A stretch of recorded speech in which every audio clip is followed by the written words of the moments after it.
약혼자와 혼인신고를 하러 구청에 갔다. 오랜 기다림 끝에 신분증을 제출했는데 담당 공무원이 일부러 도장을 잘못 찍었다. 남편이 서류를 재발급받으러 자리를 비운 사이 공무원은 내게 조용히 속삭였다.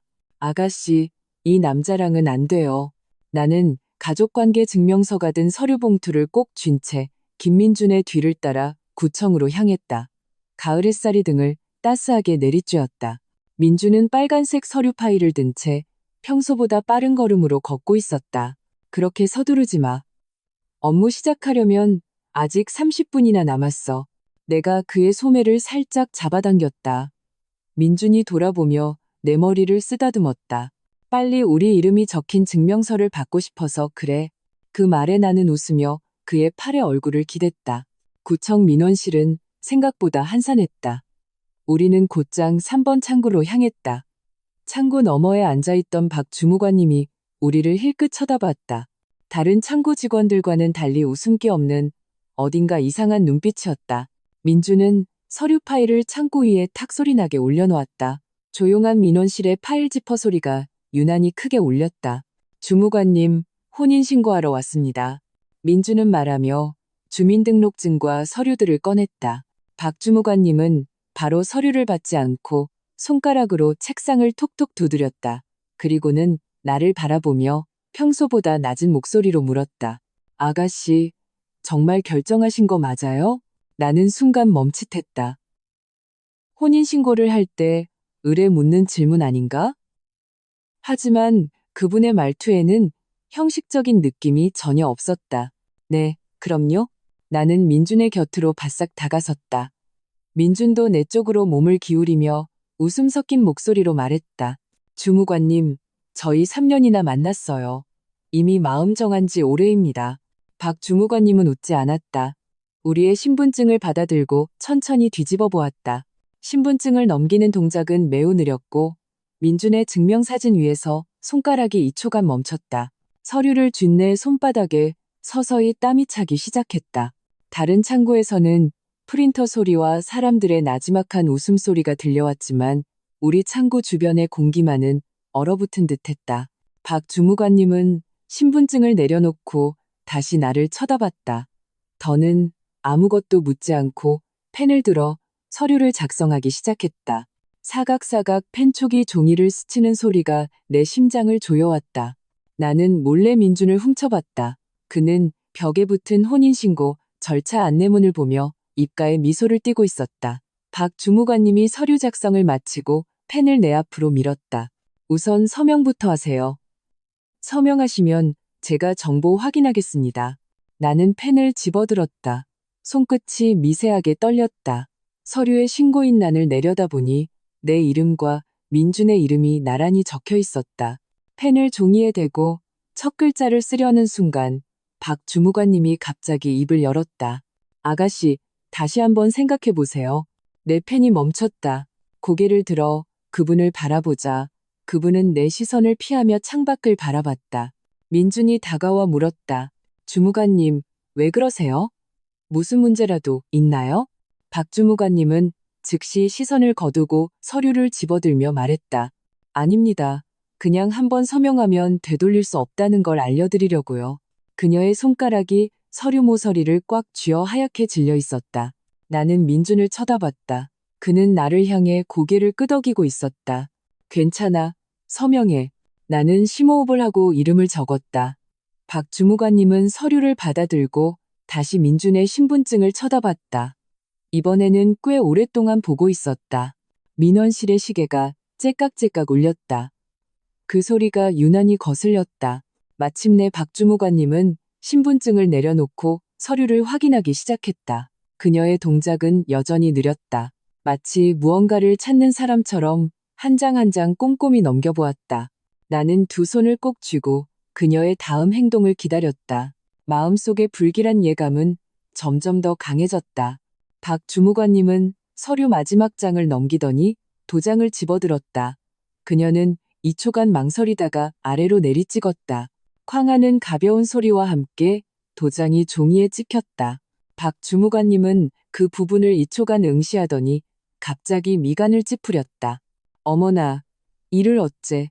나지막한 그녀의 말에 나와 민준은 동시에 고개를 들었다. 왜 그러세요? 민준이 창구 쪽으로 몸을 기울였다. 박 주무관님은 서류를 꺼내 우리 앞에 내밀었다. 도장이 삐뚤게 찍혔네요. 칸을 벗어났어요. 이건 무효입니다. 서류 위에 빨간 도장은 정말로 칸 가장자리에 걸쳐 반쯤 엇나가 있었다. 그럼 어떻게 해야 하죠? 내가 물었다. 박 주무관님은 서류를 들고 그 위를 손가락으로 가리켰다. 다시 해야 해요. 이런 도장은 효력이 없습니다. 그녀는 민준을 보며 말했다. 1층 임시창고로 가보세요. 거기는 기계에 문제가 없을 겁니다. 임시창고요? 아까 들어올 때 못 봤는데. 민준이 머리를 극적였다. 오늘 아침에 막 설치했어요. 민원실 왼쪽 계단 옆에 있습니다. 박 주무관님의 말은 빨랐다. 신분증이랑 서류 들고 가시면 거기서 도장 다시 찍어줄 거예요. 민주는 그녀가 건네는 서류를 받아들고 나를 한번 쳐다봤다. 금방 갔다 올게. 여기서 기다려. 나는 고개를 끄덕였다. 차마 말을 많이 할 수가 없었다. 민주는 망설임 없이 계단 쪽으로 걸어갔다. 그가 시야에서 사라지자마자 박 주무관님이 갑자기 손을 뻗어 내 팔을 톡 쳤다. 내가 돌아보자 그녀는 좌우를 살피더니 창고 앞으로 바싹 다가와 아주 낮은 목소리로 속삭였다. 아가씨, 이 남자랑은 안 돼요. 나는 온몸이 굳었다. 손바닥에 땀이 순식간에 서류 봉투 가장자리를 적셨다. 네? 뭐라고요? 나는 차마 큰 소리를 내지 못했다. 박 주무관님의 눈빛은 다급했다. 그녀는 책상을 손가락으로 빠르게 2번 두드렸다. 저 남자, 문제 있어요. 절대 혼인신고하면 안 돼요. 서류를 쥔 내 손마디가 하얗게 질렸다. 하지만 저희 3년이나 만났는데요. 3년을 만났다고 속까지 다 아는 건 아니에요. 박 주무관님은 내 말을 끊고 계단 쪽을 힐끗 쳐다봤다. 조용히 해요. 곧 돌아올 거예요. 더 물어보려는데 계단 쪽에서 발소리가 들려왔다. 민준이었다. 누군가에게 길을 묻는 소리가 들렸다. 박 주무관님은 즉시 제자리에 똑바로 앉아 책상 위 서류를 뒤적였다. 일단 이거 가지고 계세요. 그 사람 오면 같이 처리하게. 그녀는 내 신분증을 내게 밀어주며 평소의 사무적인 목소리로 돌아왔다. 민준이 빠른 걸음으로 돌아왔다. 손에는 서류 한 장이 들려 있었다. 거기서 이 서류를 작성하라고 하던데, 주무관님, 이거 맞나요? 그는 서류를 건넸다. 박 주무관님은 서류를 받아 빠르게 훑어보았다. 네, 맞아요. 작성하고 서명하시면 됩니다. 그녀는 펜을 들어 민준에게 건넸다. 민준이 고개를 숙여 서류를 작성했다. 펜이 종이 위를 빠르게 스쳐 지나갔다. 나는 옆에 서서 온몸이 뻣뻣하게 굳어 있었다. 방금 박 주무관님의 말이 머릿속에서 계속 맴돌았다. 왜 내게 그런 경고를 했을까? 민준에게 대체 무슨 문제가 있는 걸까? 나는 몰래 박 주무관님을 쳐다봤다. 그녀는 민준이 서류를 작성하는 손을 복잡한 눈빛으로 바라보고 있었다. 민준이 서류를 다 쓰고 건넸다. 주무관님, 이렇게 하면 되나요? 박 주무관님은 서류를 받자마자 보지 않고 오히려 나를 쳐다봤다. 그녀의 눈빛에는 내가 이해할 수 없는 조급함이 담겨 있었다. 아가씨, 혹시라도 마음에 걸리는 게 있으면 지금 말해도 괜찮아요? 민준이 의아해하며 웃었다. 주무관님, 왜 그러세요? 저희 아무 문제 없는데 무슨 걱정할 게 있겠어요? 박 주무관님은 웃지 않고 서류를 들고 꼼꼼히 살폈다. 그녀는 마치 일부러 시간을 끄는 것처럼 아주 천천히 읽었다. 민원실의 시계가 째깍거렸다. 그 소리가 마치 내 심장을 두드리는 것 같았다.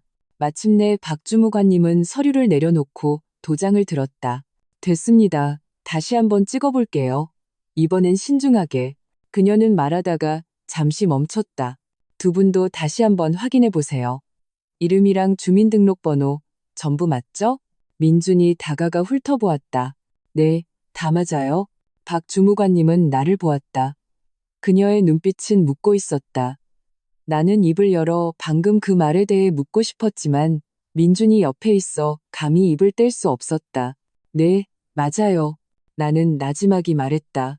박 주무관님은 한숨을 쉬고는 도장을 아래로 찍었다. 이번 도장은 아주 반듯하게 찍혔다. 그녀는 서류를 접어 파일에 넣었다. 됐습니다. 이제 옆 창구로 가서 증명서 받으시면 돼요. 그녀는 파일을 내게 건넸다. 파일을 받다가 그녀의 손에 스쳤다. 그녀의 손은 얼음장처럼 차가웠고 미세하게 떨리고 있었다. 민준이 다가와 웃으며 말했다. 감사합니다. 주무관님. 덕분에 잘 처리했습니다. 박 주무관님은 말없이 고개만 끄덕였다. 우리는 돌아서서 옆 창구로 걸어갔다. 2걸음쯤 갔을까? 나는 참지 못하고 뒤를 돌아봤다. 박 주무관님은 여전히 그 자리에 앉아 굳은 표정으로 우리의 뒷모습을 바라보고 있었다. 내 마음이 철렁 내려앉았다. 나는 서류 파일을 꼭 쥔 채 민준을 따라 1번 창구로 향했다. 창밖에는 보슬비가 내리고 있었다. 유리에 옅은 김이 서렸다. 민원실 입구에서 찬바람이 훅 불어와 몸이 떨렸다. 민준이 뒤를 돌아 자기 재킷을 벗어 내 어깨에 걸쳐주었다. 우산이라도 챙겨올 걸 그랬네. 나는 대답 없이 파일의 지퍼에 시선을 고정했다. 아까 박 주무관님이 파일을 건넬 때 지퍼는 끝까지 닫혀 있었다. 그런데 몇 걸음 걷는 사이에 지퍼가 반쯤 열려 있었다. 1번 창고의 최 계장님이 우리를 보고 웃으며 손짓했다. 증명서 받으러 오셨죠? 아까 박 주무관님이 준 서류 이리 주세요. 민준이 내 어깨에 파일을 잡으려 했다. 나는 무의식적으로 파일을 살짝 뒤로 뺐다. 내가 낼게. 나는 조용히 말했다. 민준은 잠시 머뭇거리다 손을 놓았다. 나는 파일을 건네며 최 계장님이 서류를 넘기는 동작을 뚫어지게 쳐다봤다. 최 계장님이 서류를 꺼내 프린터로 증명서를 출력하려던 참이었다. 갑자기 꽃무늬 재킷을 입은 아주머니 한 분이 창고 앞으로 다가왔다. 총각, 이혼 신고는 어디서 해요? 아주머니의 목소리는 컸다. 최 계장님이 고개를 들어 구석을 가리켰다. 저기 4번 창구로 가셔서 먼저 번호표 뽑으세요. 아주머니는 바로 가지 않고 다시 물었다. 거기 필요한 서류가 뭐예요? 깜빡하고 안 물어봤네. 최 계장님은 인내심 있게 대답해 주었다. 그 사이 서류는 창고 위에 놓여 있었다. 바로 그때 검은 재킷을 입은 남자가 옆을 지나가다 팔꿈치로 창고 모서리를 툭 쳤다. 서류가 바닥으로 와르르 떨어졌다. 아이고, 죄송합니다. 죄송합니다. 남자는 황급히 허리를 숙여 서류를 주었다. 나는 옆에서 똑똑히 봤다. 그가 서류를 주울 때 그의 손가락이 2장의 종이 위에서 잠시 멈췄다. 그리고는 서류를 가지런히 정리해 최 계장님에게 건넸다. 최 계장님은 별 생각 없이 서류를 받아들고 계속 확인 작업을 했다. 재킷을 쥔 내 손마디가 하얗게 질렸다. 분명 바닥에 떨어진 건 한 장이었는데 지금 최 계장님의 손에는 2장이 들려 있었다. 자, 확인됐습니다. 2분만 기다리시면 증명서 나옵니다.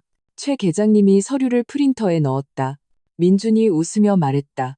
최 계장님, 감사합니다. 오늘 정말 순조롭네요. 나는 웃지 않았다. 프린터에서 나오는 붉은 표지의 혼인관계 증명서를 뚫어져라 쳐다봤다. 마음속에 불안감이 파도처럼 밀려왔다. 최 계장님이 혼인관계 증명서를 건네며 서류 파일도 함께 돌려주었다. 잘 보관하세요. 나중에 필요할 때 쓰일 겁니다. 나는 파일을 받아들었다. 안에 내용물을 만져보니 아까 박 주무관님이 넣어준 서류와 신분증 사본 외에 무언가 더 들어있는 것 같았다. 민준이 내 손을 잡고 출입구 쪽으로 걸어갔다. 가자. 네가 좋아하는 김치찌개 먹으러. 축하해야지. 그의 목소리는 흥분으로 가득 차 있었다. 나는 그에게 이끌려 걸었지만 발걸음은 허공을 딛는 듯했다. 민원실 입구에 다다랐을 때 나는 멈춰섰다. 나 화장실 좀 다녀올게. 여기서 기다려. 같이 가줄까? 아니, 금방 올게. 나는 그의 손을 뿌리치고 화장실 쪽으로 뛰어갔다. 사실 화장실에 가려던 게 아니었다. 박 주무관님을 찾고 싶었다. 3번 창고에는 이미 다른 직원이 앉아 있었다. 박 주무관님의 자리는 비어 있었다. 옆 창구의 젊은 직원이 내게 말했다. 박 주무관님, 방금 전화 받고 조퇴하셨어요. 나는 창고 앞에 서서 망연자실했다. 박 주무관님이 가버렸다니. 이제 누구에게 진실을 들을 수 있을까? 민원실 입구로 돌아오니 민주는 기둥에 기댄 채 휴대폰을 보고 있었다. 나를 보더니 주머니에 휴대폰을 넣었다. 왜 이렇게 오래 걸렸어? 길 잃은 줄 알았잖아. 그가 웃으며 말했다. 나는 대답 없이 그의 손을 잡고 밖으로 나갔다. 비는 계속 내리고 있었다. 우산 위로 떨어지는 빗방울 소리가 타닥타닥 울렸다. 차에 앉아 민주는 결혼식 계획을 늘어놓기 시작했다. 다음 주말에 호텔 보러 가자. 엄마가 하객 500명은 잡아야 한대. 나는 그의 말이 귀에 들어오지 않았다. 손을 몰래 파일 안으로 넣어 만져보니 딱딱한 종이 한 장이 만져졌다. 우리 신분증 사본이 아니었다. 나는 그 종이를 몰래 손에 쥐었다. 손끝이 떨렸다. 신호대기 중에 나는 눈을 비비는 척하며 종이를 재킷 안주머니에 쑤셔 넣었다. 민주는 계속해서 말했다. 웨딩 촬영은 제주도에서 하자. 너 항상 가고 싶어 했잖아. 나는 고개를 돌려 그를 쳐다봤다. 처음으로 그의 옆모습이 낯설게 느껴졌다. 민준 씨, 내가 조용히 불렀다. 신분증 사진, 그거 언제 찍은 거야? 민주는 잠시 멈칫하더니 웃으며 말했다. 3년 전, 너 만나기 전에 찍은 거지. 왜? 나는 더 묻지 않았다. 3년 전 사진인데 어째서 지금 그의 눈 밑에 있는 점이 없는 걸까? 신호가 녹색으로 바뀌고 차가 앞으로 나아갔다. 와이퍼가 좌우로 움직이며 내 마음속의 의심을 닦아내려는 듯했다. 나는 안주머니의 종이를 만지작거렸다. 집에 가서 확인해봐야겠다. 박 주무관님의 말이 사실이든 아니든 이 서류와 신분증에는 분명 문제가 있다. 집에 도착하자마자 민주는 물을 따르러 부엌으로 갔다. 나는 그 틈을 타 안주머니에서 종이를 꺼냈다. 그것은 신분증 사본이었다. 이름은 여전히 김민준이었지만 생년월일이 내가 알던 것보다 정확히 1년 늦었다. 사진 속 남자는 이목구비가 민준과 흡사했지만 눈 밑에 점이 없었고 머리 스타일도 지금과 달랐다. 나는 사본을 서랍 가장 깊숙한 곳에 숨겼다. 민준이 물컵을 들고 나왔다. 물 마셔. 오늘 하루 종일 돌아다니느라 피곤했지? 나는 물컵을 받아들었다. 물은 미지근했지만 내 마음은 얼음장처럼 차가웠다. 민준 씨, 나는 고개를 들어 그를 바라봤다. 혹시 옛날에 이름 바꾼 적 있어? 민준의 손이 순간 멈칫했다. 이내 웃으며 말했다. 아니, 어릴 때부터 쭉 김민준이었는데 왜 갑자기 그런 걸 물어? 그의 시선이 내 손에 들린 물컵으로 향했다. 나는 그의 눈동자에 스쳐 지나가는 당혹감을 놓치지 않았다. 아니, 그냥 아까 신분증 보다가 궁금해서. 나는 고개를 숙여 감정을 숨겼다. 민주는 내 옆에 앉아 팔을 내 어깨에 둘렀다. 쓸데없는 생각하지 마. 내일 우리 반지 보러 가자. 응? 그의 목소리는 아주 다정했다. 나는 고개를 끄덕이고 그의 어깨에 기댔다. 코끝에 익숙한 그의 향수 냄새가 스며들었다. 하지만 지금은 그 냄새가 유난히 역겹게 느껴졌다. 나는 알았다. 오늘부터 나는 더 이상 예전처럼 그를 믿을 수 없다는 것을. 나는 반드시 알아내야만 했다. 나와 3년을 만난 이 남자가 도대체 누구인지를. 다음 날 아침 나는 아주 일찍 잠에서 깼다. 민주는 아직 자고 있었다. 숨소리가 고요했다. 나는 몸을 돌려 그의 눈밑점을 쳐다봤다. 손가락을 뻗어 만져보고 싶은 충동을 간신히 참았다. 커튼 틈으로 한 줄기 빛이 그의 얼굴에 떨어졌다. 나는 조용히 일어나 거실로 나가 서랍을 뒤졌다. 어제 숨겨둔 신분증 사본이 그대로 있었다. 나는 그것을 꺼내 생년월일을 다시 확인했다. 인쇄된 숫자들이 내 눈을 아프게 찔렀다. 왜 이렇게 일찍 일어났어? 침실에서 민준의 목소리가 들려왔다. 나는 황급히 사본을 다시 집어넣었다. 서랍이 쿵 소리를 내며 닫혔다. 잠이 안 와서 죽이라도 좀 끓이려고. 나는 몸을 돌려 부엌으로 향했다.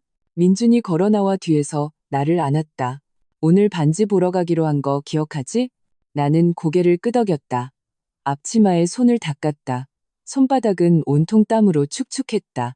아침 식사 내내 민주는 반지 디자인에 대해 이야기했다. 친구가 그러는데 강남에 있는 그 매장 다이아 반지가 괜찮대. 그는 내게 달걀 프라이를 밀어주었다. 좋아, 당신 말대로 할게. 나는 달걀을 집었지만 입맛이 없었다. 민준이 나를 쳐다보며 말했다. 왜 그래? 안색이 안 좋아 보이네. 어젯밤에 잠을 좀 설쳐서 그런가 봐. 나는 고개를 숙이고 달걀을 한 입 베어 물었다. 그는 더 묻지 않고 휴대폰을 들어 메시지를 보냈다. 나는 몰래 그를 훔쳐봤다. 그는 빠른 속도로 타자를 쳤고 입가에는 미소가 걸려 있었다. 누구와 이야기하는 걸까? 아침을 먹고 우리는 시내로 향했다. 차 안에서는 사랑 노래가 흘러나왔고 민주는 따라 흥얼거렸다. 나는 창밖을 바라봤다. 가로수 잎들이 길 위에 수북이 쌓여 있었다. 바람이 나무십들을 휘몰아 차창에 붙였다가 다시 날려보냈다. 거의 다 왔어. 민준이 길가에 차를 세웠다. 보석상의 유리문은 반짝반짝 빛났고 안의 조명은 눈부셨다. 직원이 다가와 웃으며 반지 상자를 꺼냈다. 손님, 어제 주문하신 디자인들 여기 있습니다. 직원이 상자를 내 앞에 내밀었다. 민준이 다이아 반지 하나를 집어 내 손에 끼워 주었다. 내 손가락은 뻣뻣했다. 그는 2번 시도한 끝에야 반지를 끼울 수 있었다.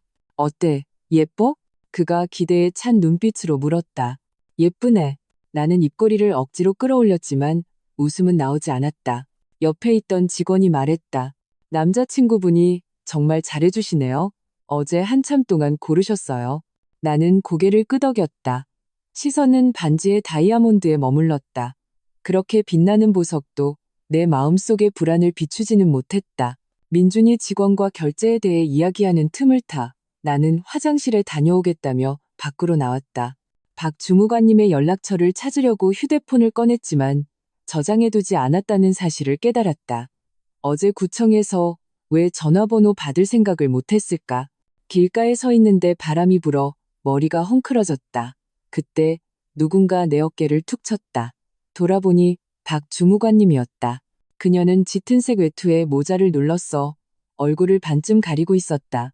나 좀 따라와요. 박 주무관님은 내 손을 잡고 옆에 작은 골목으로 이끌었다.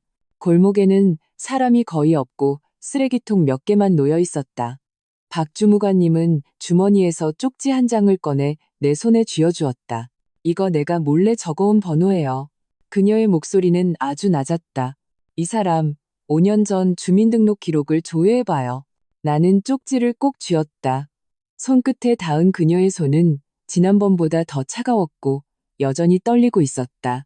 어떻게 이런 것들을 내가 묻자 박 주무관님은 골목 입구를 힐끗 보며 황급히 말했다. 묻지 마요. 누가 보면 안 돼. 그녀는 돌아서려다 다시 나를 돌아보며 말했다. 그 사람이 하는 말 아무것도 믿지 마요. 자기 몸은 자기가 지켜야 해. 그 말을 남기고 그녀는 빠른 걸음으로 골목을 빠져나갔다. 곧 시야에서 사라졌다.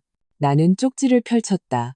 위에는 숫자 몇 개와 박 주무관님이 쓴 문장이 적혀 있었다. 글씨는 매우 날카로웠다.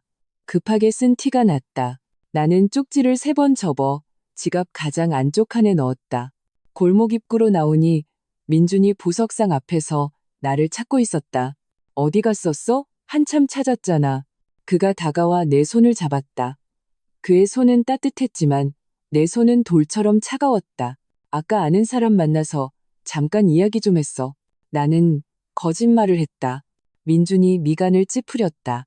무슨 아는 사람? 난 못 봤는데? 그냥 예전 이웃. 잠깐 이야기하고 갔어. 나는 서둘러 화제를 돌렸다. 반지 결제는 했어? 그는 더 추궁하지 않고 고개를 끄덕였다. 응, 했어. 집에 가자. 오후에는 호텔도 보러 가야지. 차에 앉아 나는 등받이에 기댔다. 무릎 위에 놓인 지갑 속 쪽지가 허벅지를 불편하게 했다. 민주는 운전하면서 틈틈이 나를 쳐다봤다. 피곤해. 그가 물었다. 조금. 나는 눈을 감았다. 머릿속은 온통 박 주무관님의 말로 가득했다. 5년 전 주민등록 기록에 도대체 무엇이 숨겨져 있을까? 차는 구청을 지나갔다. 나는 눈을 떴다. 창구에 불은 켜져 있었지만 박 주무관님의 모습은 보이지 않았다. 내 마음은 다시 가라앉았다. 진실을 찾는 이 길이 얼마나 더 걸릴지 알 수 없었다. 집에 돌아와 민준이 베란다로 통화하러 간 사이 나는 재빨리 지갑에서 쪽지를 꺼내 휴대폰 케이스 뒤에 숨겼다. 막 숨기고 나니 민준이 들어왔다. 엄마가 다음 주말에 다 같이 식사하자고 하네. 결혼식 이야기 좀 하게. 알았어. 나는 고개를 끄덕였다. 소파에 앉아 TV를 봤다. TV에서는 코미디 프로그램이 나왔지만 나는 조금도 웃을 수 없었다. 휴대폰 위에 손을 얹고 케이스를 만지작거렸다. 그 숫자들이 마치 열쇠처럼 느껴졌다. 문을 열면 모든 진실을 볼 수 있을지도 모른다. 월요일 아침, 민주는 회사에 출근했다. 나가기 전 그는 내 이마에 입을 맞추며 말했다. 오늘 야근해야 할 것 같아. 저녁 기다리지 마. 나는 고개를 끄덕이며 그가 신발 신는 것을 지켜봤다. 그의 구두는 반짝거렸지만 구두코에 진흙이 조금 묻어 있었다. 어제는 비가 오지 않았는데 저 진흙은 어디서 묻었을까? 문이 닫히는 순간 나는 즉시 휴대폰 케이스에서 쪽지를 꺼냈다. 숫자 위에서 손가락이 떨렸다. 심호흡을 하고 전화를 걸었다. 여보세요? 실례지만 주민과 김 과장님 되십니까? 나는 목소리를 낮췄다. 전화기 너머에서 남자의 목소리가 들려왔다. 제가 김 과장입니다만 누구시죠? 무슨 일이십니까? 저 사람 한 명 주민등록 기록을 조회하고 싶은데요. 5년 전 기록입니다. 이름은 김민준입니다. 김 과장님은 2초간 침묵했다. 그분과 어떤 관계시죠? 기록 조회에는 증빙이 필요합니다. 저는 그 사람 약혼녀입니다. 곧 결혼할 사이인데 혹시라도 정보가 틀리면 혼인신고에 문제될까봐 확인차 연락드렸습니다. 나는 거짓말을 했다. 심장이 미친 듯이 뛰었다. 전화기 저편은 잠시 조용했다. 잠시만 기다려보세요. 조회해보겠습니다. 수화기 너머로 키보드 치는 소리가 들려왔다.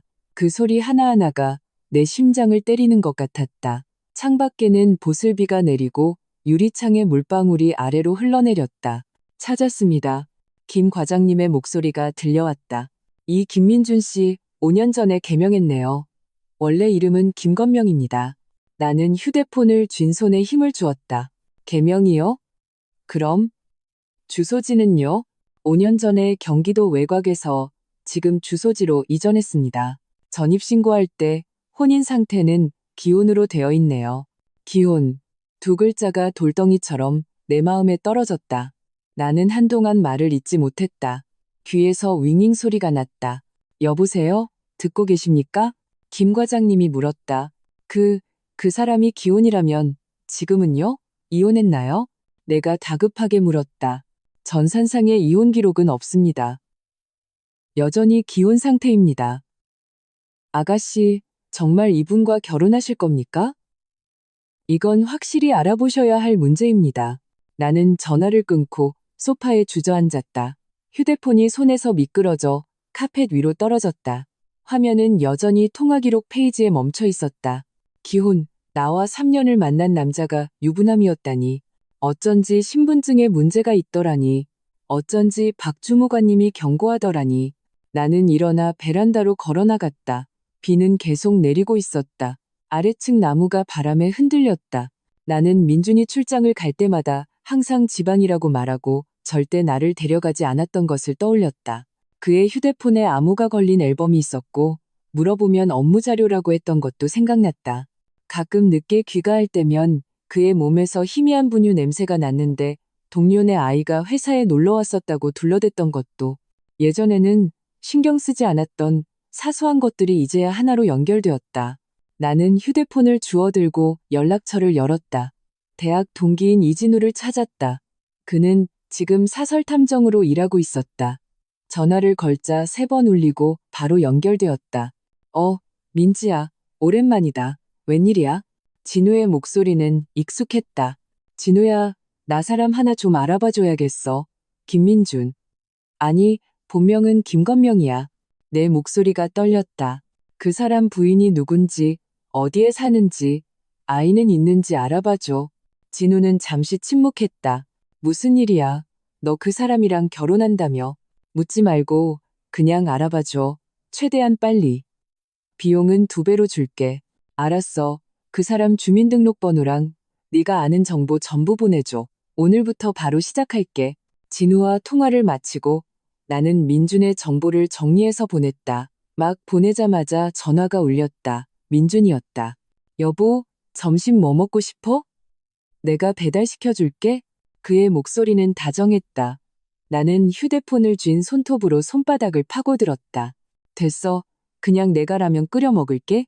맨날 라면만 먹지 말고 네가 좋아하는 제육볶음 시켜줄게. 꼭 챙겨 먹어. 나는 전화를 끊었다. 눈물이 마침내 터져 나왔다. 그가 다정할수록 나는 더 역겨웠다. 오후에 진우에게서 메시지가 왔다. 김건명의 아내 찾았어. 이름은 최수진. 서대문구 아름빌라에 살아. 4살짜리 아들이 하나 있고 이름은 준이래. 메시지 뒤에는 사진 한 장이 첨부되어 있었다. 사진 속에서 민주는 어린 남자 아이를 안고 있었고 옆에는 베이지색 코트를 입은 여자가 서 있었다. 민주는 내가 한 번도 본 적 없는 행복한 미소를 짓고 있었다. 남자아이의 이목구비는 민준과 똑 닮았다. 나는 휴대폰을 가슴에 끌어안았다. 어깨가 부들부들 떨렸다. 그가 말하던 출장은 아내와 아이를 보러 집에 가는 것이었다. 그가 내게 사준 다이아 반지는 어쩌면 아내에게 줄 생활비로 산 것일지도 모른다. 저녁 7시, 민주는 아직 돌아오지 않았다. 나는 사진을 암호 앨범에 저장하고 구청과의 통화 내용을 녹음했다. 그때 초인종이 울렸다. 나는 민준인 줄 알고 서둘러 눈물을 닦고 문을 열었다. 문 밖에는 낯선 여자가 서 있었다. 손에는 보온병이 들려 있었다. 실례지만 김건명 씨 댁 맞나요? 여자의 목소리는 조금 잠겨 있었다. 나는 잠시 멈칫했다. 최수진이었다. 누구세요? 나는 문고리를 잡은 손을 떨었다. 저는 그 사람 아내 최수진입니다. 수진의 눈은 붉게 충혈되어 있었다. 오늘 야근한다고 해서 국이라도 끓여서 가져왔어요. 나는 몸을 비켜 그녀를 안으로 들였다. 수진은 보온병을 식탁 위에 놓고 집안을 둘러봤다. 거실 테이블 위에 놓인 웨딩 사진 샘플을 본 순간 그녀의 몸이 굳었다. 그건 어제 민준과 함께 고른 것이었다. 미처 치우지 못했다. 당신들은? 수진이 나를 보며 눈물을 흘렸다. 나한테 이혼하자고 했어요. 다른 사람은 없다고 했는데 전부 거짓말이었어. 나는 그녀에게 다가가 티슈를 건넸다. 저도 속았어요. 자기는 미혼이라고 했어요. 저희 곧 결혼할 사이였어요. 수지는 티슈를 받아들고 얼굴을 감싼 채 울었다.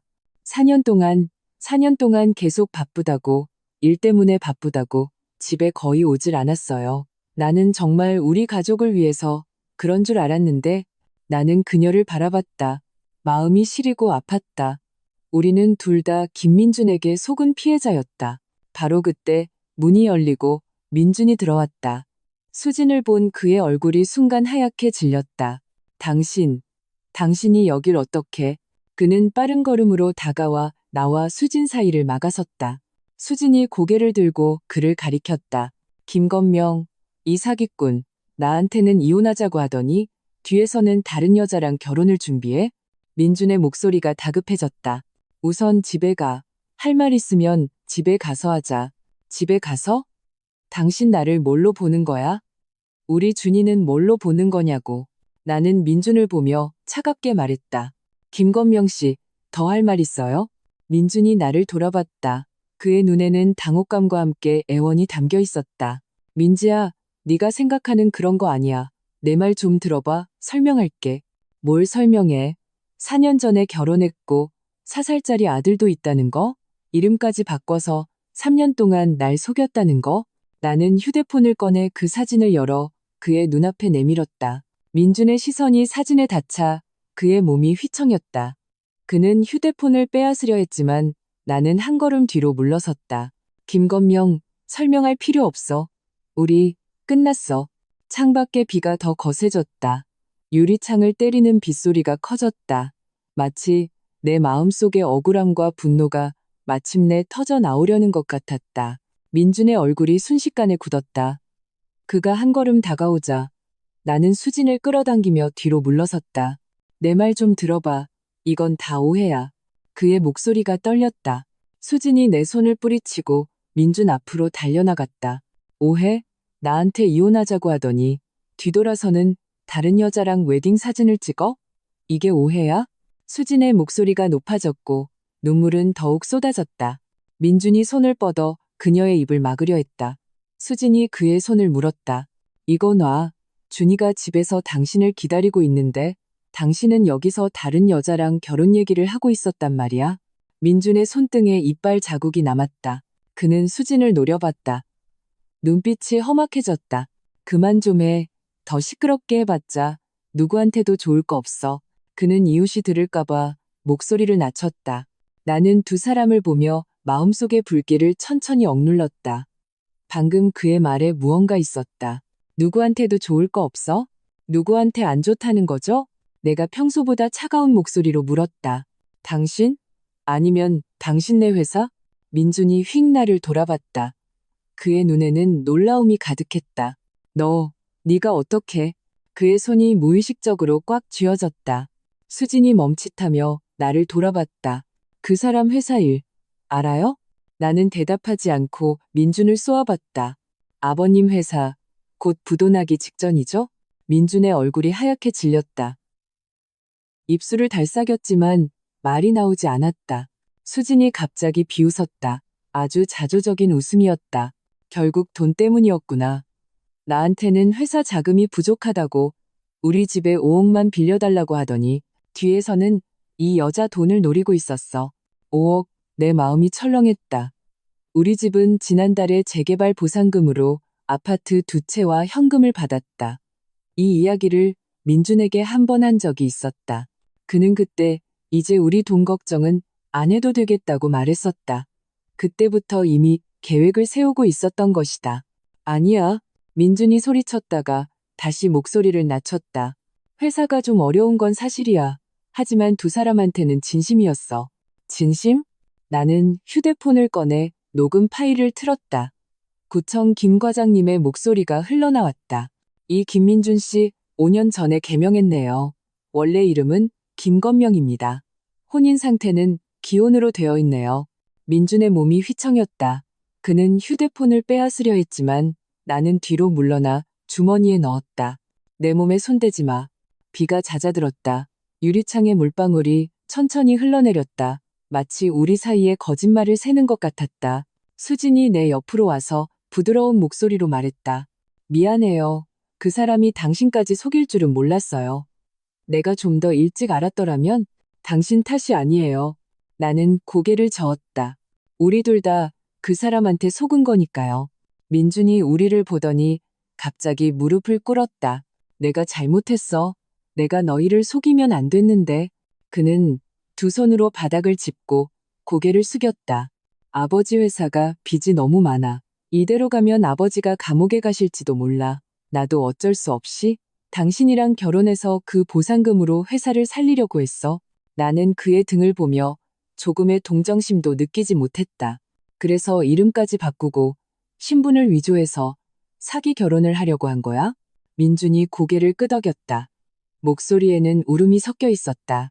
원래는 회사 사정이 나아지면 수진이랑 이혼하고 너랑 잘 살아보려고 했어. 꿈깨. 수진이 그의 말을 끊었다. 나 지금 당장 당신 아버지한테 갈 거야.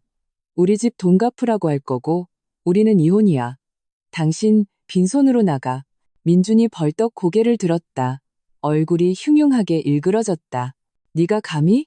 네가 만약 소란 피우면 다시는 준이 못 볼 줄 알아.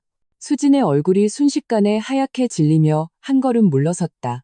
나는 수진의 팔을 부축하고 민준을 노려봤다. 감히 협박을 해?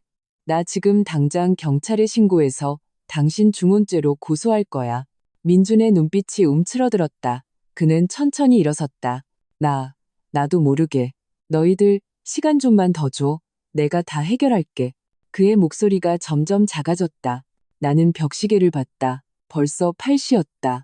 지금 당장 나가. 나는 문을 가리켰다. 앞으로 내 눈앞에 나타나지 마. 수진 씨도 더는 협박하지 말고.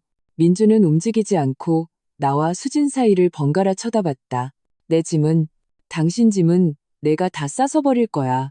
내가 그의 말을 끊었다. 지금 안 나가면 경찰 부를 거야. 민준은 이를 악물고 문 쪽으로 걸어갔다. 문 앞에서 그는 나를 한번 돌아봤다. 그 눈빛에 담긴 의미를 나는 이해할 수 없었다. 문이 닫히고 집안은 마침내 조용해졌다. 수지는 소파에 앉아 얼굴을 감싸고 울었다. 나는 그녀에게 따뜻한 물 한 잔을 건넸다. 고마워요. 수진이 컵을 받으며 잠긴 목소리로 말했다. 당신이 아니었다면 나는 아직도 속고 있었을 거예요. 우리가 함께 증거를 모아야 해요. 내가 말했다. 그 사람이 당신에게 빚진 돈, 그리고 중혼죄까지 이대로 끝낼 수는 없어요. 수진이 나를 쳐다봤다. 그녀의 눈에 희미한 빛이 돌았다. 맞아요. 이대로 끝낼 수 없어요. 집에 그 사람이 쓴 차용증이 있어요. 그리고 우리 아버지와의 통화 녹음도. 나는 고개를 끄덕였다. 마음속으로 계획을 세웠다. 민준의 배후에 있는 음모는 내 생각보다 더 깊었다. 그는 단순히 내 보상금만 노린 게 아니었다. 지난번에 할아버지가 남겨주신 오래된 한옥에 대해서도 물었었다. 게스트하우스로 개조하자고 했었다. 그 집은 위치가 좋아 상당한 가치가 있었다. 나는 아무 일도 없었던 척 계속 그와 연락을 이어가야 한다. 그래야만 더 많은 증거를 확보해서 그가 다시는 일어설 수 없게 만들 수 있다. 창밖에 비가 그쳤다. 구름 사이로 달이 얼굴을 내밀었다. 달빛이 차갑게 바닥을 비췄다. 나는 수진을 바라봤다. 그녀의 어깨는 여전히 떨리고 있었다. 걱정 마요. 나는 그녀의 손을 토닥였다. 우리가 함께하면 반드시 그에게 대가를 치르게 할 수 있을 거예요. 수진이 고개를 끄덕이고 컵에 물을 절반쯤 마셨다. 나는 휴대폰을 꺼내 진우에게 메시지를 보냈다. 김건명 아버지 회사의 부채 상황이랑 최근 자금 흐름 좀 알아봐줘. 진우는 곧바로 답장을 보냈다. 알았어. 내일 결과 알려줄게. 휴대폰을 내려놓고 거실 테이블 위에 웨딩 사진 샘플을 봤다. 사진 속 민주는 다정하게 웃고 있었다. 하지만 지금 보니 그 미소는 온통 계산으로 가득 차 있었다. 나는 샘플을 쓰레기통에 던져버렸다. 마음속의 마지막 미련도 함께 사라졌다. 이제 내가 반격할 차례였다. 다음날 아침 전화가 울렸다. 김건명이었다. 여보세요? 그의 목소리는 잠겨 있었다. 어제 일은 정말 미안해. 나는 휴대폰을 쥔 채 소파에 기댔다. 사과하면 다야? 나는 일부러 서운한 목소리를 냈다. 전화기 저편에서 몇 초간 침묵이 흐르더니 한숨 소리가 들려왔다. 내가 잘못했어. 제발 나 모른 척하지 마. 오늘 저녁에 내가 스테이크 사줄게. 우리 제대로 이야기 좀 하자. 응? 나는 잠시 망설이는 척했다. 알았어. 저녁 7시 늘 가던 데서 봐. 전화를 끊고 나는 수진과의 채팅창을 열었다. 저녁에 만나자고 하네. 나랑 이야기하고 싶대. 수진이 곧바로 답장했다. 나도 같이 갈게. 식당 밖에서 기다릴게. 무슨 일 생기면 바로 들어갈게. 나는 알았어라고 답하고 진우에게 메시지를 보냈다. 어제 부탁한 거 결과 나왔어? 진우의 메시지는 금방 도착했다. 그 사람 아버지 회사 빚이 30억이야. 은행 대출도 있는데 다음 달이 만기야. 나는 몸을 바로 세우고 화면에 손가락을 놀렸다. 그 사람 혹시 내 보상금이나 우리 할아버지 집을 담보로 쓰려고 한 거 아냐? 맞아. 지난주에 은행 가서 담보대출 절차 상담받은 기록 찾았어. 배우자 서명에 대해서도 물어봤대. 마음이 가라앉았다. 역시나 그는 내 돈을 노리는 것을 넘어 나에게 빚까지 떠넘기려고 했다. 오후에 나는 할아버지의 한옥으로 갔다. 열쇠를 넣고 2번 돌리니 문이 열렸다. 먼지 냄새가 훅 끼쳐왔다. 한옥은 시내 중심가에 있어 위치가 좋았다. 작년에 누군가 20억에 사겠다고 했지만 팔지 않았다. 김건명은 지난번에 와서 대들보를 보며 이거 게스트하우스로 개조하면 대박 나겠다. 우리 둘 이름으로 하자고 말했었다. 지금 생각하니 그는 이미 오래전부터 이 집을 노리고 있었던 것이다. 나는 휴대폰을 꺼내 등기부등본을 찍고 집안 구석구석을 영상으로 촬영했다. 이것들은 모두 나중에 그의 의도를 증명할 증거가 될 것이다. 저녁 6시 30분 나는 레스토랑으로 향했다. 수진이 길모퉁이에서 나를 기다리고 있었다. 검은색 재킷에 모자를 쓰고 있었다. 벌써 와 있어. 창가 자리에. 그녀가 다가와 낮은 목소리로 말했다. 나는 고개를 끄덕이고 가방에서 녹음기 펜을 꺼냈다. 내가 들어가서 이야기할게. 당신은 밖에서 기다려. 이건 녹음기인데 혹시 그 사람이 난폭하게 굴면 바로 경찰에 신고해. 수지는 녹음기를 받았다가 다시 내 손에 쥐어주었다. 당신이 가지고 있어. 내가 밖에서 지켜볼게. 무슨 일 있으면 창문을 3번 두드릴게. 나는 녹음기를 꽉 쥐고 레스토랑 안으로 들어갔다. 따뜻한 노란 조명이 몸을 비췄지만 마음은 따뜻해지지 않았다. 김건명은 창가 자리에 앉아 있다가 나를 보자마자 일어섰다. 그는 새 셔츠를 입고 머리도 단정하게 빗었다. 왔어? 이리 와 앉아. 그는 의자를 빼주며 얼굴에 미소를 지었다. 나는 자리에 앉아 가방을 무릎 위에 올려놓고 손을 몰래 가방 안으로 넣어 녹음기 스위치를 켰다. 웨이터가 주문을 받으러 오자 김건명은 재빨리 말했다. 이 사람은 블랙페퍼 스테이크 좋아해요. 미디엄 레어로요. 그리고 레드와인 한 잔. 나는 말없이 그가 능숙하게 주문을 마치는 것을 지켜봤다. 마치 어제의 다툼은 없었던 일처럼. 어제 일은 내가 잘못했어. 김건명이 먼저 입을 열었다. 몸을 앞으로 기울이며 말했다. 너를 속이면 안 됐는데 나도 어쩔 수가 없었어. 나는 물컵을 들어 미지근한 물을 한 모금 마셨다. 어쩔 수 없으면 사람을 속여도 되고 중혼을 해도 되는 거야? 내 목소리는 크지 않았다. 그의 손이 테이블 아래에서 꼼지락거리다가 풀렸다. 수진이랑은 오래전에 감정이 끝났어. 그냥 준이 때문에 이혼을 못한 것뿐이야. 내 마음속에는 너밖에 없어. 회사 사정만 나아지면 바로 이혼하고 우리 제대로 시작하자. 나는 그의 눈을 똑바로 쳐다봤다.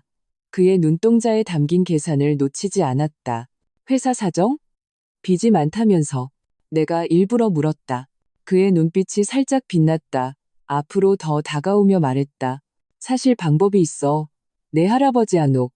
그걸 은행에 담보로 맡기면 대출금 일부를 갚을 수 있어. 회사 자금이 돌면 바로 다시 찾아오면 돼. 역시 한옥 이야기로 넘어왔다. 나는 고개를 숙이고 고민하는 척했다. 그 집은 할아버지가 남겨주신 유산이라 담보로 맡기고 싶지 않은데 그가 즉시 말했다. 딱 6개월만. 6개월이면 분명히 다시 찾아올 수 있어. 그럼 집도 그대로 있고 우리 결혼자금도 생기잖아. 얼마나 좋아. 그의 손가락이 찻잔 가장자리를 문질렀다. 목소리에는 조급함이 묻어났다. 생각 좀 해볼게. 내가 고개를 들었다. 이건 너무 큰일이라. 엄마랑 상의해봐야겠어? 김건명의 미소가 순간 굳었다가 금세 자연스럽게 돌아왔다. 그래, 어머님이랑 상의해봐. 하지만 너무 오래 끌지는 마. 회사가 급해서. 그때 창문이 3번 똑똑똑 울렸다. 수진의 신호였다. 나는 심장이 덜컥했다. 일어나며 말했다. 나 화장실 좀 다녀올게. 화장실로 가서 휴대폰을 꺼냈다. 수진에게서 메시지가 와 있었다. 방금 어떤 남자가 그 사람이랑 인사했어. 은행 사람 같아. 조심해. 나는 알았어라고 답하고 심호흡을 했다.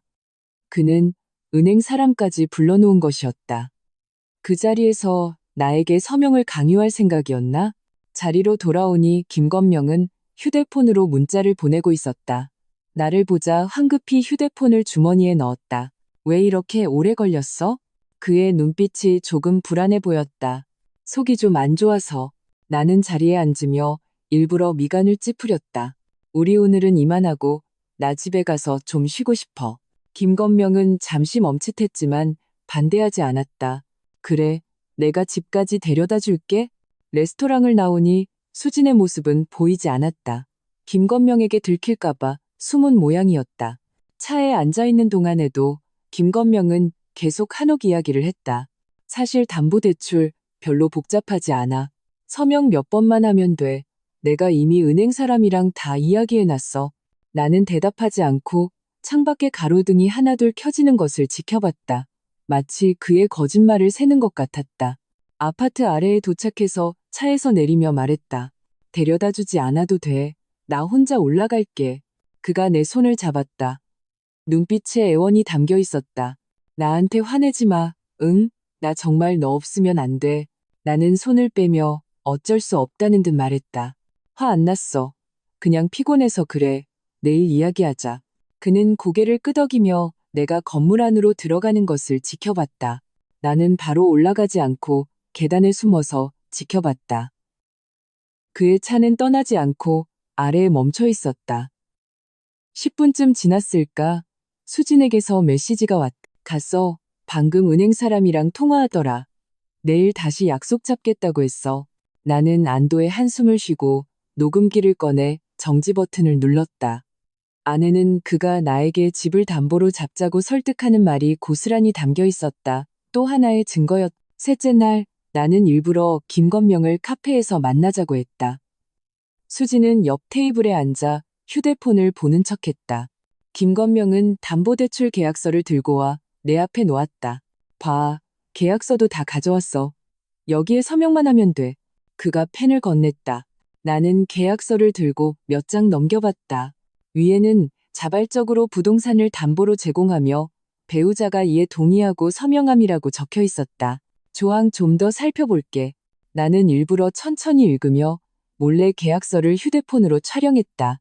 수지는 옆 테이블에서 우리를 향해 동영상을 찍고 있었다. 김건명은 조금 조급해 보였다. 조항은 문제없어. 내가 은행 사람이랑 다 확인했어. 나는 계약서를 내려놓고 고개를 들어 그를 봤다. 그래도 좀 걱정되네. 우리 혼인신고부터 다시 하고 서명하면 안 될까? 그의 눈이 빛났다. 즉시 고개를 끄덕였다. 좋아.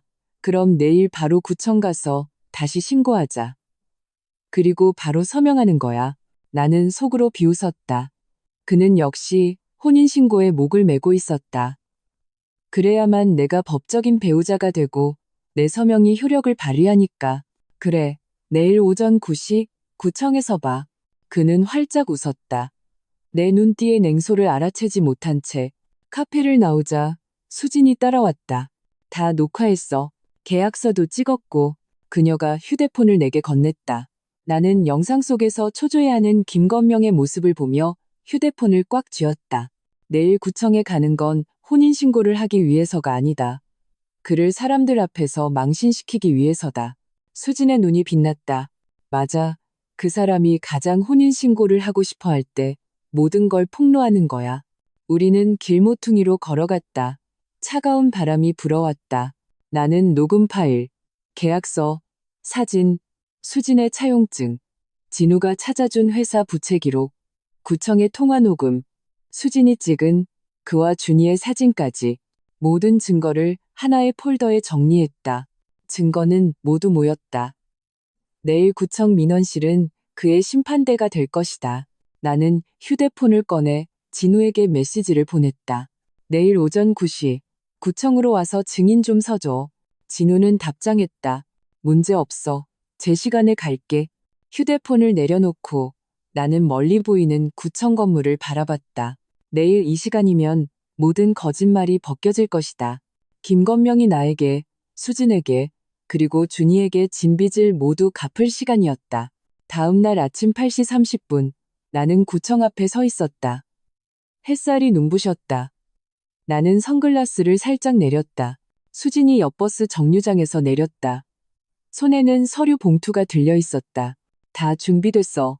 그녀가 내 옆으로 와서 긴장된 목소리로 말했다. 나는 고개를 끄덕이고 가방에서 녹음기를 꺼내 스위치를 확인했다. 문제 없어. 진우는 이미 안에 들어가서 기다리고 있어. 8시 50분, 김건명의 차가 길가에 멈췄다. 그는 정장을 입고 빨간색 서류 파일을 든 채 활짝 웃고 있었다. 왜 이렇게 일찍 왔어? 그가 다가와 내 손을 잡으려 했다. 나는 옆으로 피하며 머리를 정리하는 척했다.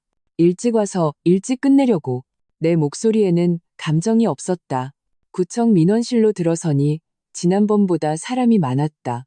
진우는 대기석에 앉아 있다가 우리를 보고 몰래 오케이 사인을 보냈다. 김건명은 나를 이끌고 3번 창구로 향했다. 지난번에 그 박 주무관님이었다. 박 주무관님은 우리를 보고 잠시 멈칫했지만 아무 말도 하지 않았다. 주무관님, 저희 혼인신고 재발급 받으러 왔어요. 지난번에 도장이 잘못 찍혀서요. 김건명은 서류 파일을 건네며 다급하게 말했다. 박 주무관님은 서류를 받아 넘겨보다가 다시 고개를 들어 나를 봤다. 정말 재발급하시겠어요? 그녀의 목소리는 지난번처럼 경고의 의미를 담고 있었다. 김건명이 재빨리 대답했다. 네, 그럼요. 당연하죠. 나는 박 주무관님을 보며 천천히 입을 열었다. 주무관님, 재발급할 필요 없어요. 오늘은 모두에게 진실을 보여주러 왔거든요. 김건명이 멈칫하며 나를 돌아봤다. 무슨 소리야? 나는 그를 무시하고 가방에서 휴대폰을 꺼내 사진을 열었다. 이건 김건명, 아니, 김민준 씨와 그의 아내 최수진, 그리고 아들 준이의 사진입니다. 나는 휴대폰을 창구 너머로 내밀었다. 박 주무관님과 옆 창구 직원들이 모두 고개를 내밀어 쳐다봤다. 김건명의 얼굴이 순식간에 하얗게 질렸다. 그는 휴대폰을 빼앗으려 했다. 헛소리하지 마. 저거나 아니야. 수진이 대기석에서 걸어 나왔다. 손에는 차용증이 들려 있었다. 이건 그 사람이 우리 집에서 5억을 빌려가며 쓴 차용증입니다. 그리고 회사 빚을 갚기 위해 돈을 빌리는 통화 녹음도 있습니다. 주변 사람들이 웅성거리며 몰려들었다. 무슨 일이야? 중혼인가 봐. 멀쩡하게 생겨서는 어떻게 저런 짓을. 웅성거리는 소리가 점점 커졌다. 김건명의 손이 떨리기 시작했다. 저 사람들 말 듣지 마세요. 저를 모함하는 겁니다. 그가 떨리는 목소리로 외쳤다. 진우가 걸어 나왔다. 손에는 출력된 서류가 들려 있었다. 이것은 김건명 씨 아버지 회사의 30억 원짜리 부채 목록입니다. 그리고 이 여자분의 한옥을 담보로 대출받으려 은행에 상담한 기록도 있습니다. 그는 서류를 박 주무관님에게 건넸다. 박 주무관님은 서류를 넘기며 미간을 점점 더 찌푸렸다. 나는 녹음기를 꺼내 재생 버튼을 눌렀다. 김건명의 목소리가 흘러나왔다. 내 할아버지 한옥, 그걸 은행에 담보로 맡기자. 6개월이면 다시 찾아올 수 있어. 우리 혼인신고만 하면, 네가 서명만 하면 돼. 간단해. 녹음된 목소리는 조용한 민원실에 아주 선명하게 울려 퍼졌다. 김건명의 몸이 휘청이며 창구에 겨우 몸을 기댔다. 아니야, 저 녹음은 가짜야. 너희들이 조작한 거야. 그가 외치며 불안한 눈빛으로 주위를 둘러봤다. 수진이 한 걸음 앞으로 나와 가족 관계증명서를 내밀었다. 이건 제 증명서입니다. 배우자란에 김건명이라고 똑똑히 적혀 있습니다. 5년 전에 이미 신고했어요. 전산으로 조회 가능합니다. 박 주무관님이 수화기를 들고 주민과에 전화를 걸었다. 김건명 씨 혼인 상태 좀 조회해 주세요. 네, 지금 바로요. 전화를 끊고 2분쯤 지났을까? 전화가 다시 걸려왔다. 박 주무관님은 스피커폰으로 바꿨다. 김 과장님의 목소리가 흘러나왔다. 김건명, 기혼, 배우자 최수진.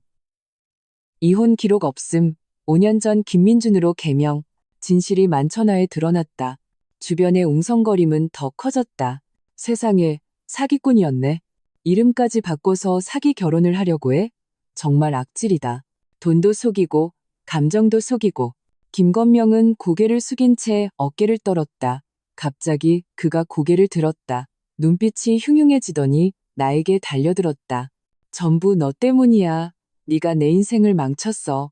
옆에 있던 보안요원이 재빨리 그를 막아서 벽에 밀쳤다. 진정하세요. 소란 피우면 경찰 부릅니다. 보안요원이 소리쳤다. 김건명은 발버둥치며 눈물을 흘렸다. 제가 잘못했어요. 경찰은 부르지 마세요. 돈은 갚을게요. 수진이랑 이혼도 할게요. 수진이 그를 보며 실망 가득한 눈빛으로 말했다. 이제 와서 그런 말 해봤자 너무 늦었어. 박 주무관님이 수화기를 들고 112에 전화를 걸었다. 여보세요? 구청 3번 창구입니다. 중혼 및 사기 혐의자가 있습니다. 출동 부탁드립니다. 전화를 끊고 박 주무관님은 나를 보며 부드러운 목소리로 말했다. 아가씨, 속지 않아서 정말 다행이에요. 나는 고개를 끄덕였다. 마음이 한결 가벼워졌다. 창문으로 햇살이 들어와 몸을 따스하게 비쳤다. 그동안의 억울함과 분노가 이 햇살에 모두 씻겨나가는 것 같았다. 10분 후 경찰이 도착해 김건명을 연행해 갔다. 그는 끌려가면서도 나를 돌아봤다. 그의 눈에는 후회가 가득했다. 하지만 나는 알았다. 후회는 소용없다는 것을, 잘못을 저질렀으면 대가를 치러야만 한다. 수진이 내 옆으로 와서 손을 잡았다. 고마워요. 당신이 아니었으면 나는 아직도 그 사람에게 속고 있었을 거예요. 고마워할 필요 없어요. 내가 말했다. 우리는 둘 다 피해자잖아요. 함께 맞서 싸워야죠. 진우가 웃으며 말했다. 이제 다 끝났어. 앞으로는 저런 놈한테 속을 걱정 안 해도 돼. 박 주무관님이 내 서류를 돌려주었다. 앞으로는 항상 조심하고 자신을 잘 지키세요. 나는 서류를 받아들고 고개를 끄덕였다. 감사합니다, 주무관님. 지난번에 주무관님이 알려주시지 않았더라면 구청을 나서니 바람이 부드러웠다. 하늘의 구름은 느리게 흘러갔다. 수진이 말했다. 나는 이제 준이 데리러 가야겠어요. 그리고 그 사람이랑 이혼하고 내 돈도 다 받아낼 거예요. 나는 그녀를 보며 웃었다. 다 잘 될 거예요. 진우는 무슨 일 있으면 언제든 연락하라며 먼저 떠났다. 우리는 길모퉁이에서 각자 다른 방향으로 헤어졌다. 나는 멀리 하늘을 바라봤다. 마음이 평온했다. 이 지긋지긋한 사계극은 마침내 끝났다. 앞으로의 날들은 나 자신을 위해 살 것이다. 할아버지가 남겨주신 집을 소중히 지키고 가족들을 잘 돌볼 것이다. 나빴던 과거는 한바탕 꿈과 같았다. 꿈에서 깼으니 이제 앞으로 나아가야 했다.